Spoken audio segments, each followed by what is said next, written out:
Lok Sabha മണ്ഡലങ്ങളിലൂടെ doctor Arun കുമാറിനൊപ്പം റിപ്പോർട്ടറിന്റെ അശ്വമേധം പര്യടനം തുടരുകയാണ്. ഇന്ന് അശ്വമേധം കണ്ണൂർ മണ്ഡലത്തിലെ വോട്ടർമാർക്കൊപ്പമാണ്. കാണാം അശ്വമേധ കാഴ്ചകൾ കണ്ണൂരിൽ നിന്ന്. നമ്മൾ കണ്ണൂരിന്റെ മണ്ണിലാണ്. തിളച്ചു മറിയുന്ന രാഷ്ട്രീയ ചൂടുള്ള കണ്ണൂർ. ഞാൻ അരുൺ കുമാർ. നമ്മൾ ആരംഭിക്കുന്നു.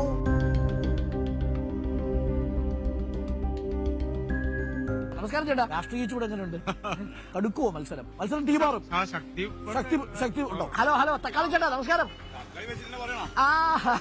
എന്താ സാധ്യത കണ്ണൂര്? കണ്ണൂരിലെ കോൺഗ്രസിന്റെ സ്ഥാനാർത്ഥി നിർണയം ഏറ്റവും വലിയ ഘടകമാണ്. എം വി ജയരാജന്റെ പേര് ബാക്കിയുള്ള നേതാക്കൾക്ക് ഇല്ല. ഒരു അതിഥി നമ്മളെ കാത്തിരിക്കുന്നുണ്ട്. നമസ്കാരം. ഇങ്ങനെ പ്രതീക്ഷിച്ചില്ലല്ലോ.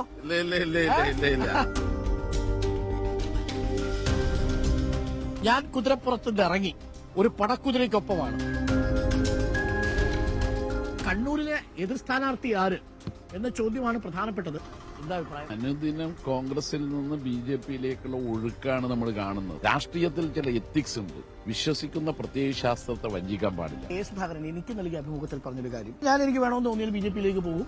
അദ്ദേഹമാണ് മത്സരിക്കുന്നതെങ്കിൽ മത്സരം ശക്തമാകും. കഴിഞ്ഞ 5 വർഷം ഒരു MPയുടെ സാന്നിധ്യം ഉണ്ടായിരുന്നില്ല. ലീഗിന് വളരെ നിർണായകമായ സ്വാധീനം 4 മണ്ഡലങ്ങളിലുണ്ട് കണ്ണൂർ. മുന്നണിയെ ശിഥിലമാക്കുന്ന ചില നിലപാടുകൾ കോൺഗ്രസ് സ്വീകരിച്ചു വരുന്നതിൽ അങ്ങേയറ്റം പ്രയാസവും ബുദ്ധിമുട്ടും ലീഗിനുണ്ട്. എങ്ങനെയാ പൊതുവെ ഒരു രാഷ്ട്രീയ അന്തരീക്ഷം?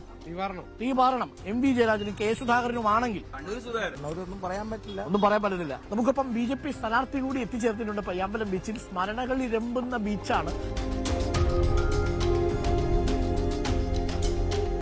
BJP സ്ഥാനാർത്ഥിയായി പഴയ DCC ഭാരവാഹി വരുന്നു എന്നുള്ളത് ചിലരിലെങ്കിലും ഇന്നലെ വളരെ പെട്ടെന്ന് ഞെട്ടലുണ്ടാക്കി. പൂർണ്ണ സംതൃപ്തി. ഇത് ചരട് വലിച്ചൊരു കക്ഷി ഇവിടെ നിൽപ്പുണ്ട്. കോൺഗ്രസിനകത്ത് നിൽക്കുന്ന പല നേതാക്കന്മാരിപ്പോ പറയുന്നത് രഘുവേട്ടനാണ് കണ്ണൂരിലെ സ്ഥാനാർത്ഥിയായി വരുന്നതെങ്കിൽ നമ്മൾ ഒന്നും നോക്കില്ല, വോട്ട് രഘുവേട്ടനായിരിക്കും. പാർട്ടി വിടാൻ പ്രേരിപ്പിച്ചത് കോൺഗ്രസിനുള്ളിൽ നേരിട്ട അപമാനമാണ്. അതൊരു ഘടകം. കെ സുധാകരനെ നിസ്സഹായനായി നിർത്തുന്നത് ആരാണ്?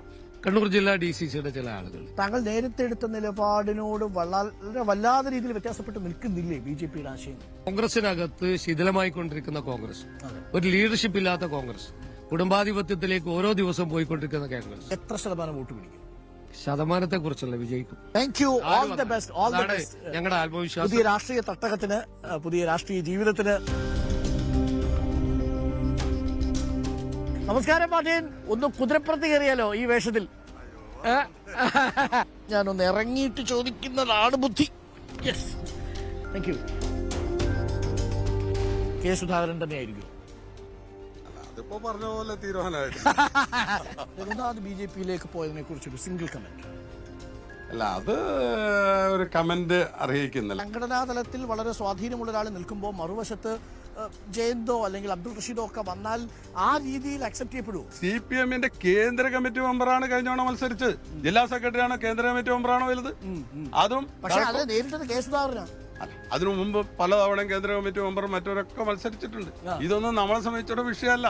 Thank you Martin. നമുക്ക് വൈകുന്നേരം കാണാം കുരുക്ഷേത്രത്തിൽ.